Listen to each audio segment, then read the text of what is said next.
Почитувани, добро вечер, јас сум Александар Видиновски, вие гледате само вистина на Канал 5 телевизија. Вечерва со Љупчо Златев, добро вечер. Добро вечер. И Петрица Расчини, добро вечер. Добро вечер.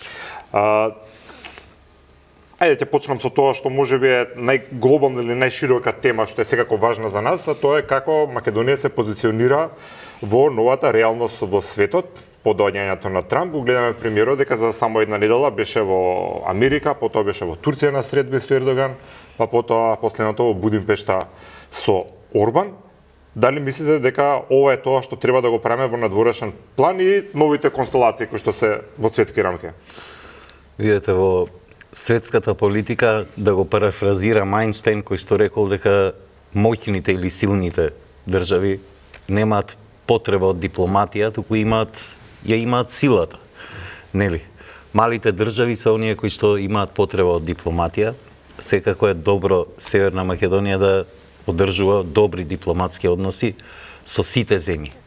Нели? Особено со оние земји кон кои што сме ние упатени, имаме некакви геостратешки афилијации. Зборуваме за земјите членки на НАТО, земјите членки на Европската Унија, бидејќи земјава е членка на НАТО и аспирира да стане членка на Европската Унија.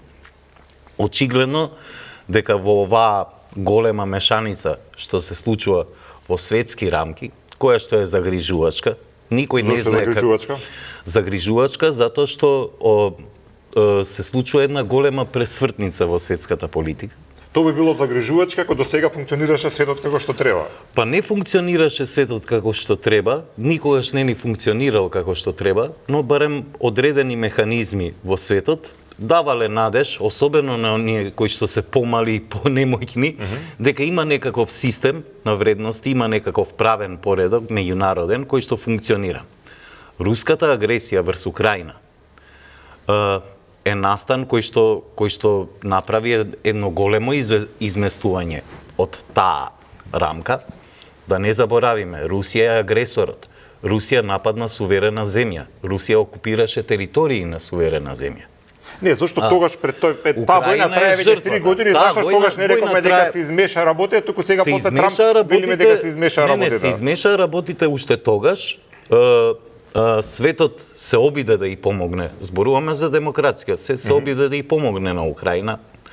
Доставување на воена помош, финансиска помош за да преживее земјата, да не заборавиме, лесно е од оваа позиција вие да зборувате за тоа што му се случува на украинскиот народ, таму гинат луѓе кои што не се војници, жени, деца, се напаѓа цивилна инфраструктура, болници и така беше сега за Македонија што прави, а за активностите што прави, на владата? Тоа што го гледаме од активностите на актуелната влада е дека таа повеќе се приклонува во оваа антагонизација која што очигледно се случува помеѓу Соединетите држави, односно новата администрација на претседателот Трамп и европските држави. Очигледно има една дивергенција во политиките. Особено по прашањето на Украина. Видовме што се случи во Белата куќа. Зеленски беше избркан од таму.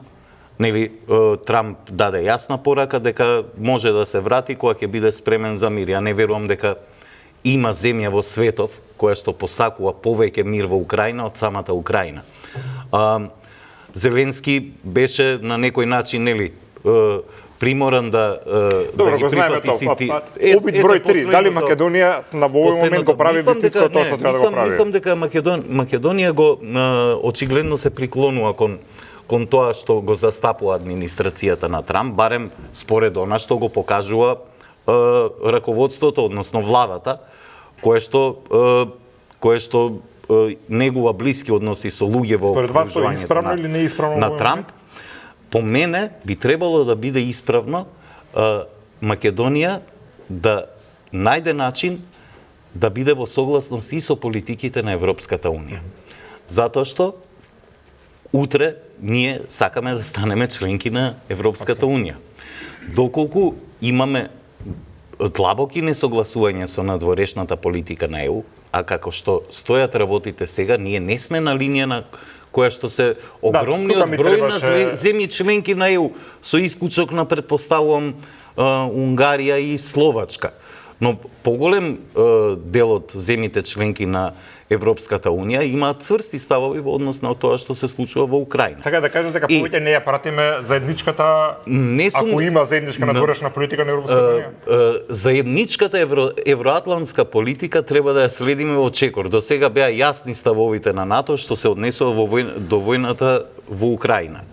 Тоа што треба Македонија е сега тоа е прашање од $1.000.000 како што велат, како да бидеме усогласени и со политиката на Соединетите Американски држави и со политиката на Европската Унија. Нашите несогласувања доколку се засили оваа антагонизација помеѓу САД и ЕУ и доколку ние се приклониме повеќе кон политиката на председателот Трамп отколку кон политиките на Европската Унија, може утре да имаат некакви последици во однос на тоа како ќе се одвиваат евроинтеграциите. Може да ни се запамети, како да речеме. Добро, благодарам и во однос и во однос на тоа како се одвива работите во однос на гласањето на резолуциите во Обединетите нации. Дали се согласувате со Сарачини дека сме на пат ако продолжиме вака да појасно да бираме страна, тоа не го слушнав јавот Сарачини. Како не кажа, продолжи дивергенција на двата ставови, дека може да постои. Во светската политика се може да постои, но сега ај малку од друга димензија да ги погледнеме работите. Се сеќам, ја и ти бевме во ова студио заедно со Љубомир Гајдов пред изборите во САД, кога јас говорев дека со доаѓање на Трамп на власт во Соединетите Американски држави, Европа ќе добие една навистина компетитивна политика од Соединетите Американски држави и ние како дел од Европа можеме економски да настрадаме. Тоа веќе го гледаме. Со самата оваа политика на тарифи кон Јужна Америка сега моментално економија. Да, но знаеш, они не се наш проблем. Нивните пари не се наш проблем. Зборувам за нас. Економски гледано, еве дури само со тарифите за Мексико полека македонската економија страда затоа што дел од автомобилската индустрија во земјава е поврзана со Мексико, верували или не. Електронските компоненти од овде се носат во Мексико, потоа автомобилите се извезуваат во Америка. Во однос на политичкиот дел, верувајте, ниту на САД, ниту на Европската Унија нема ништо да им помогне или одмогне тоа што Македонија е на едната страна или на другата. Затоа што ние сме геополитички целосно неважни. И кон кого се приклонуваме не му значи никого, вклучително ни на самата Украина, која е најголема жртва на оваа руска агресија. А на Европската Унија? Што на Европската Унија? И значи како ќе се позиционираме? Па видете, она што јас го видов на самитот во Лондон, кој ги следев и написите, и изјавите потоа, е дека ставот на Европската Унија во овој момент е како ние повторно да ја вратиме Америка назад. Како ние повторно Америка да ја вратиме во оваа поддршка за Украина, која нема да ја стави Украина во лоша позиција. Тој е ставот на Европската Унија. И тој став, ние во овој момент, како да ја кажам, ние во овој момент немаме вредност за Европската Унија во однос на нашето позиционирање во однос на ова прашање. Затоа што ние, прво, не може на никого да му ставиме вето за ништо, освен у НАТО. На Украина, ако сакаат да ја зачинат, што мислам дека има едно 15 членки пред нас што би ставиле вето на нешто такво, а и не верувам дека нашите би го направиле тоа, ние немаме вредност геополитички. Сега, зошто нас ЕУ да ни замери? Затоа што ние во Обединети нации сме гласале исто како Соединетите Американски држави. Иако тоа, барем според мене, може би... Не сме гласале, воздржани бевме. Воздржани бевме, но може би, според мене, тоа беше малку и преизбрзана одлука. Може би требаше да гласаме и за двете резолуции, да најдеме некакво попаметно решение. Во однос на овој ангажман на Мицкоски, може да забележите се и се што. Но дека е важно што во вакви круцијални моменти, тоа е прво во Америка, преку дел од нашата диаспора што го организира тоа. Тоа е потоа во Унгарија, а Орбан важи за најголем партнер на Доналд Трамп во Европа. Во Европската Унија, Доналд Трамп поголем партнер од Виктор Орбан, нема, уште во кампањата. Вие, дали ние го сакаме Виктор Орбан или не, тоа е во овој момент неважно. Секоја посета на Орбан, секој економски договор со Орбан е значаен во овој момент. И Турција, која е регионална сила, која покажува капацитет да решава проблеми. Турција пред минатата недела практично реши едно долго прашање што го имаше самата отворено со курдите. Се објави мир со Курдската работничка партија. Така. Турција ќе биде се поважен фактор во регионот, особено колку повеќе овој регион нели останува надвор од Европската унија, зборувам за регионот на Западен Балкан и земите од Добро, Западен ајде да Балкан. се задржаме на делот кај што велите дека ние не сме толку стратешки битни на Европската унија. Како сме гласале, зошто сме гласале, не е битно. Меѓутоа, видовме дека определени амбасадори тука реагира. Имаше реакција од Брисел дека очекуваат дека земјава треба да има согласаност со надворешната политика на Европската унија. Поради тоа јасно ми е дека поради тоа сме биле пофалени. Еве Сарачини, не знам дали го слушневте, го фатевте дел, вели дека ако продолжиме вака да идеме на другата страна, дека може тоа на некој начин во хипотетичко сценарио да биде проблем за интеграцијата во Европа, да ни забележат реков. Мене токму ова што го кажа Александар, дека реагира представници на дипломатскиот кор, ми упатува на таков заклучок. Значи, доколку реагираат, значи дека утре може тоа да биде. Јас не се согласувам целосно дека земјава, а и регионот на Западен Балкан е неважен за Европската унија, особено доколку се продлабочи како да речеме оваа дивергенција помеѓу политиките на САД и политиките на Европската унија. Мислам дека овој регион допрва ќе добива на значење и една можност, се надеваме дека таа можност ќе ја увиди и Европската унија, дека со едно брзо проширување на Европската унија и со регионот на Западен Балкан, таа ќе стане и посилна, и поцврста, и побројна, и по, како да речеме, поотпорна на идните предизвици кои што може да се случи, затоа што изминативе години имавме многу наследни кои што велевме дека ќе бидат катализатор за проширување и буквално ништо не се случи. Не сум оптимист. Велам дека се надевам дека Европската унија ќе увиди оваа можност за да Сега, дали тоа ќе се случи, дали ќе се случи тоа, ние гледаме како се одвиваат работите и во Европската унија и таму има големи поделби, особено по политички линии. Радикалната десница е во подем, секаде во светот и во Европската унија, и овие сили се, нели, и против проширувањето, против емигрантите, против, нели, многу работи кои што како да речеме, се некакви парадигми за кои што се бори и се залака прогресивниот свет. И тоа е прашање дали тоа ќе се случи и дали воопшто ќе се види таа реформа на Европската унија за која што се зборува со години, која што треба да резултира со некаков процес. Не, реформата, јас кога го гледам форматот на самитот во Лондон, што се одржа, ја гледам и реформата што ќе се случи во Европската унија. Односно, онаа теорија дека Европската унија ќе се дели на 3 групи. Прва класа, втора класа и трета класа, као Тутунов, нели, у Прилеп што го класира, а па сега го укинува. Добро, ама за тоа да се случи, треба одлука со консензус. Но, на еден или на друг начин, под ова влијание на САД, под ова не влијание, по ова веќе не влијание на САД, затоа што САД вели, еве, ве оставаме сами на себе, вооружувајте се, бранете се самите, мора некој да преземе лидерство во Европската унија, тоа не може да го преземат помалите членки, може да го преземат Германија и Франција од ЕУ, а во еден поширок контекст на Европа без Европска унија, тука и Велика Британија. Суштината е дека вака ЕУ не може да продолжи. И тоа процесот на проширување многу добро го демонстрира. Дека ЕУ со консензус не може веќе да одлучува. Затоа што на крајот од денот, вие секогаш при тој консензус ќе ги имате Виктор Орбан, ќе го имате Фицо, во случајот на Македонија ќе имате и Бугарија. Сега, кој прашање се постава? Тога зашто го менувавме името? За да влеземе во НАТО. За името кој ќе биде функцијата на НАТО кој се направат европски вооружени сили? Лага на тоа, па можеби тие европски вооружени сили ќе бидат дел од НАТО. Може ќе бидат како фракција на НАТО алијансата. Ние не знаеме како ќе се развива светот. Вредеше ли? Себе прашаме како новинар. Не, ваше мислење, искрено. Као човек како. Ајде како човек. Како човек сметам дека не вредеше. Затоа што со самиот почеток на војната во Украина нас ќе не стаја во НАТО на клоци, знаете.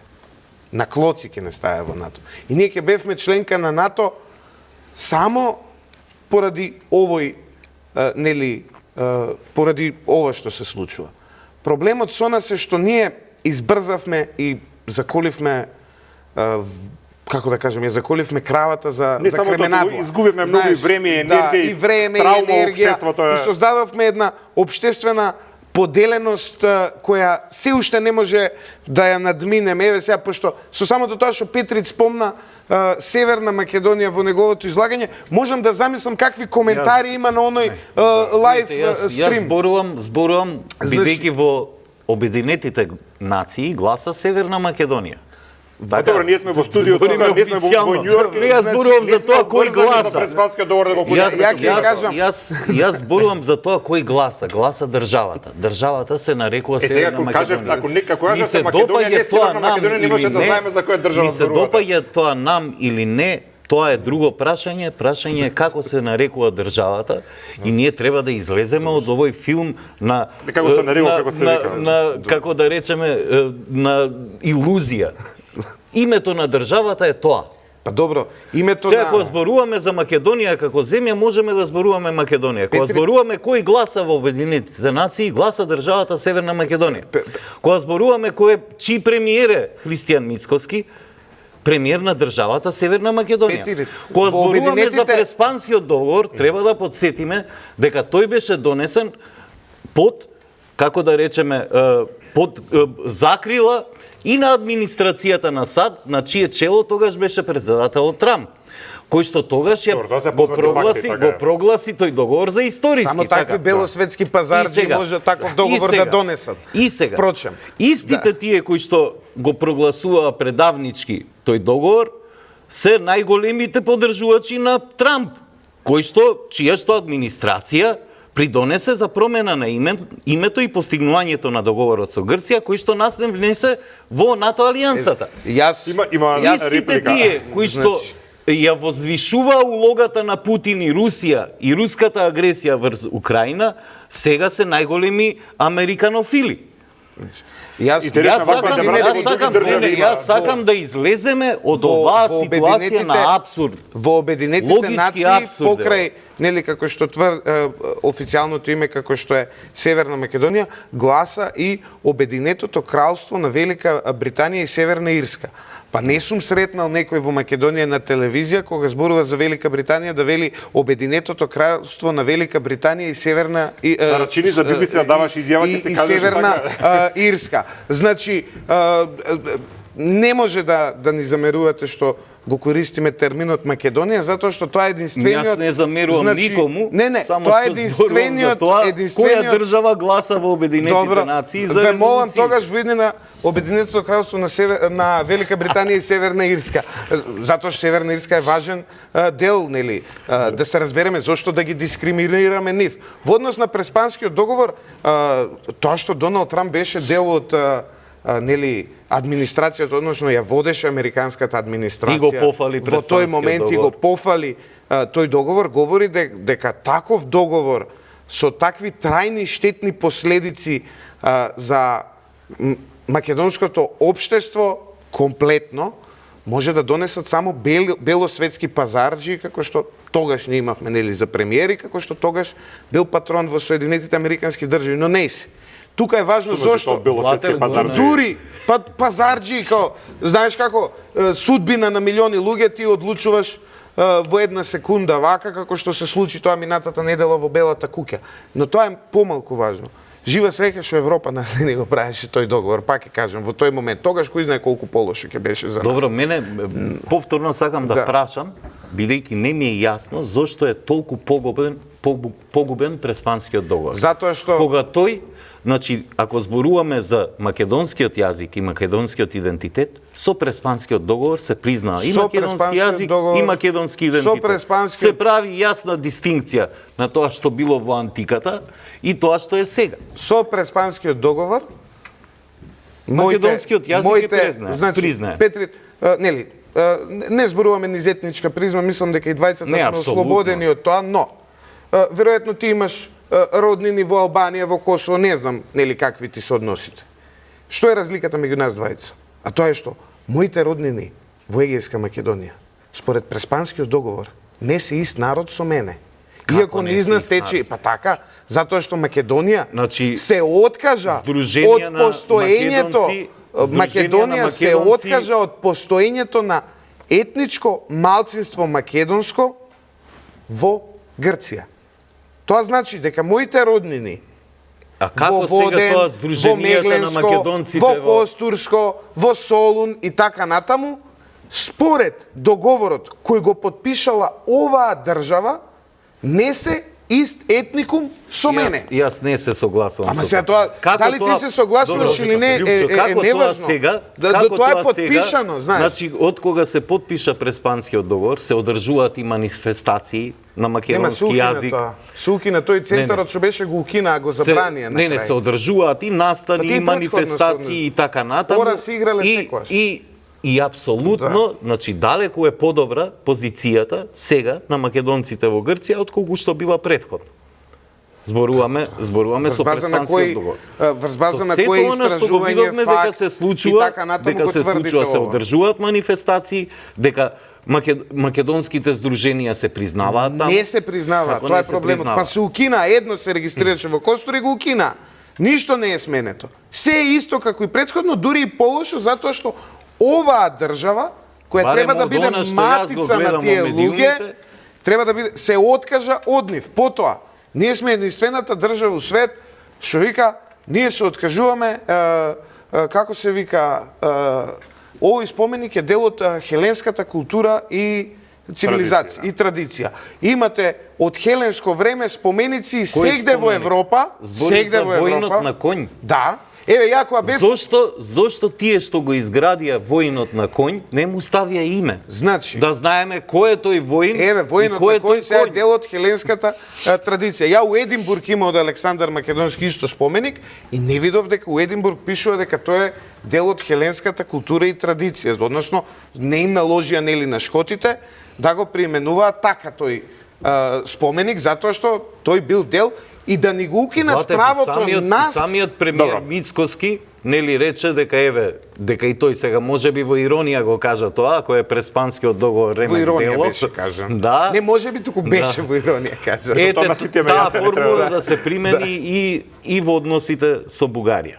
Зборуваме нели за одложеното дејство на уставни измени и гледаме дека тоа останува повторно само на реторика. Зошто оваа власт, ако е тоа среќната формула, не преземе нешто да се предложи таков предлог во собранието, да се донесат уставни измени со одложено дејство, и ние во оваа ситуација, која што полна предизвици на светско ниво, да го направиме чекорот прв, да речеме, еве, ние го правиме ова. Преземаме нешто.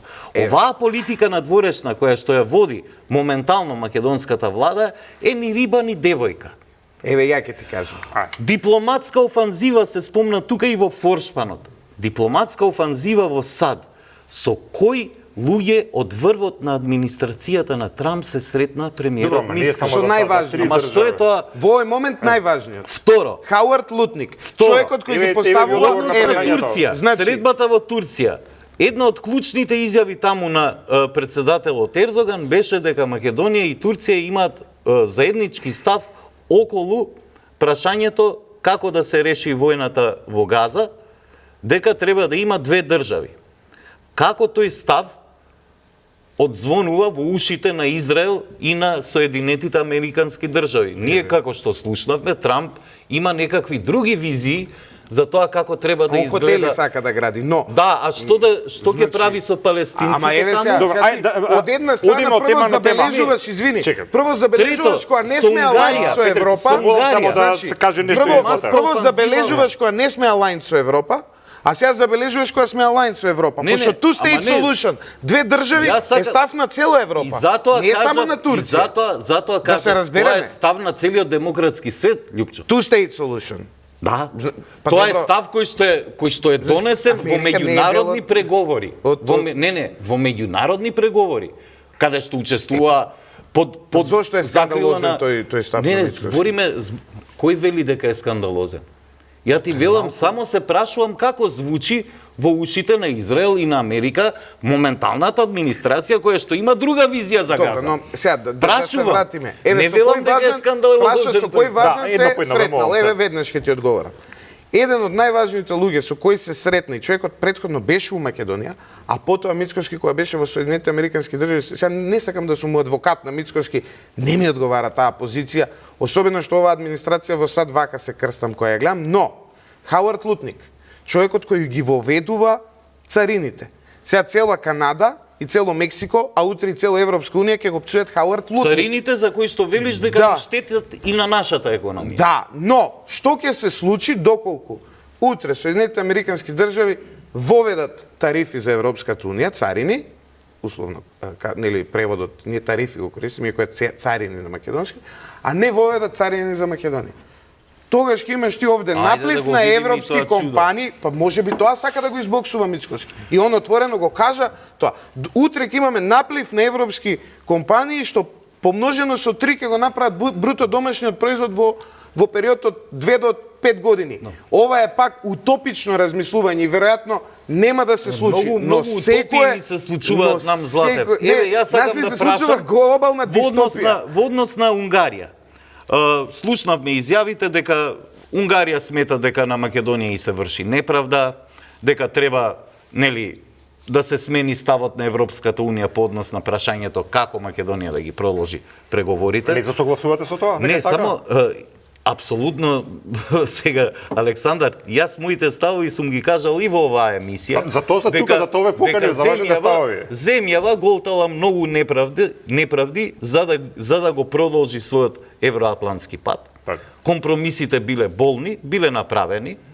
Ние сме надвор од клубот и сега треба да условот е јасен, сме го зборувале 100 пати во оваа емисија, дека треба да направиме уставни измени за да го продолжиме процесот на преговори. Не, дека со сега- доза на цинизам ги Не. кажувавте ти изјави, за тоа прашам дали се согласувате вие со нив. Апсолутно не сум ги кажал со цинизам, туку Со доза на цинизам. Ниту со доза, со нималку доза на Добро. цинизам, ние во оваа битка за продолжување на нашиот евроатлантски пат, како земја направивме многу болни компромиси. Добро. Тоа ќе ви го каже секој граѓанин на земја. Никој не верувам дека ќе каже дека еј супер што го сменивме името, супер што мораме да направиме одстапки кон Бугарија и така натаму. Никој не го кажува тоа. Не верувам дека има некој кој што го кажува тоа. Но во однос на Унгарија, дали Унгарија гласаше за заклучоците на Европскиот совет во кој што уставните измени се услов за да ги продолжиме преговорите? Гласаше да.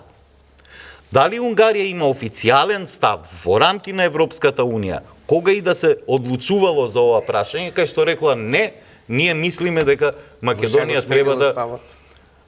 Може е сега. Мицкоски од кога дошол на власт во Не Македонија, ова Унгарија прв го пат- сменила ставот. Не ова И се прв пат што- Унгарија да вели дека на Македонија и се прави неправда. Од неколку европски тоа сите го земји е зборуваат, кажано не е да. нешто- И во кулуарите дека Не. вам ви се чини Но неправда. јавно вака Зборуваме се за кажува официјални само за ставови. Унгарија. Значи, Зборуваме за официјални ставови. И сега, кои се придобивките од оваа дипломатска офанзива? Тоа е моето прашање логично, реторичко, кое што си го поставам. Како? Кои се придобивките од оваа дипломатска Па сега во офанзива? дипломатија нема- И зошто оваа дипломатска офанзива не е насочена и кон центрите на одлучување во Европа, кои што ни се битни во оваа ситуација? Имаше Гордана Силјановска со Макрон се виде, нели кај беа таму на маргините. Не, збориме на Имаме, билатерални значи, средби. сега, Зошто е важна маргините оваа дипломатска офанзива? Тоа Зошто е говор. важно? Да. Оваа дипломатска офанзива е важна од неколку Не, што ни донесе неколку прашање? аспекти, сега вака. Во дипломатија инстант резултати не постојат. Инстант резултати постојат во микробранова печка. Во дипломатија тоа е макотрпен процес во кој вие градите позиции, градите познанства, градите врски и градите мрежа. Ние имаме ситуација да Христијан Мицкоски е на власт во Македонија од кога беше, од септември, октомври? Не, Порано. од пред летото, од јуни. Од јуни. Добро. Значи, еве, ќе му дадеме максимум колку 8 месеци, така? 6 и 2, Скоро 8. 9. Скоро 9 месеци. Христијан Мицкоски, пред да седне на функцијата премиер на Република, еве според тебе, според мене за жал Северна Македонија, имаше тамо на таа функција еден човек, година и пол беше, или две, Димитар Ковачевски, кој освен што одеше на официјалните самити, не оствари ниту една билатерална средба со никого.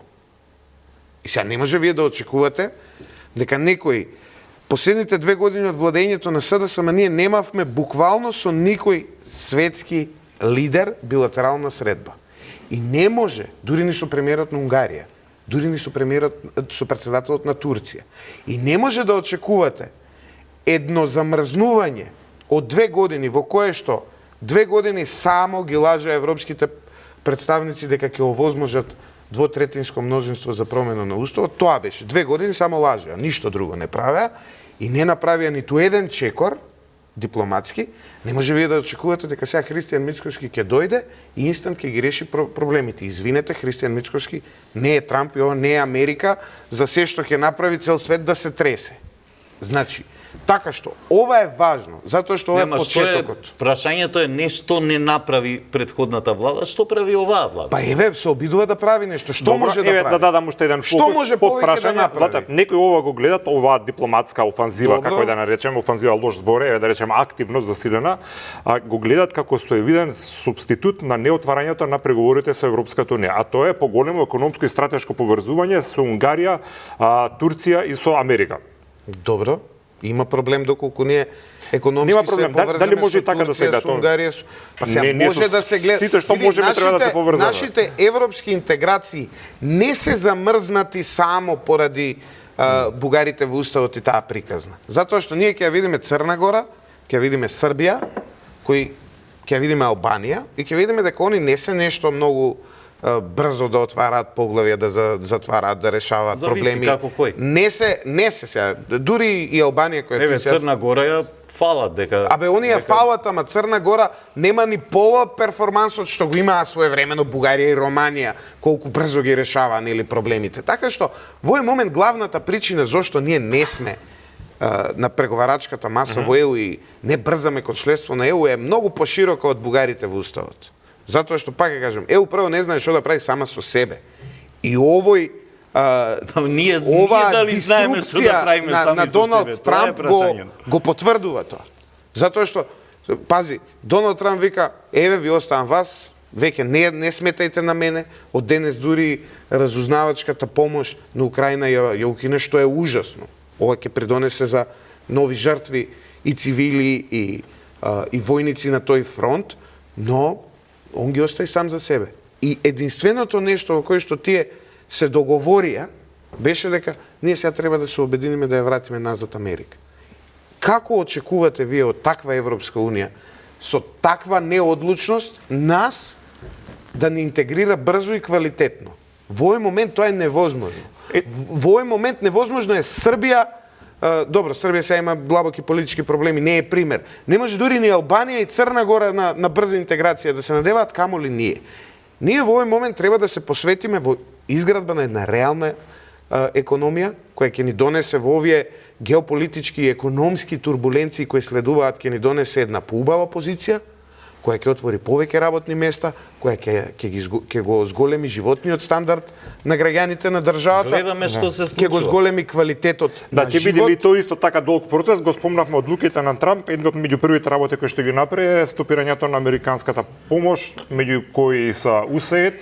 Некој го тоа го протолкувува како забавување на развојот на демократијата во определени држави, како на пример во Македонија. Дали вие гледате така на тоа? И како ќе се одрази?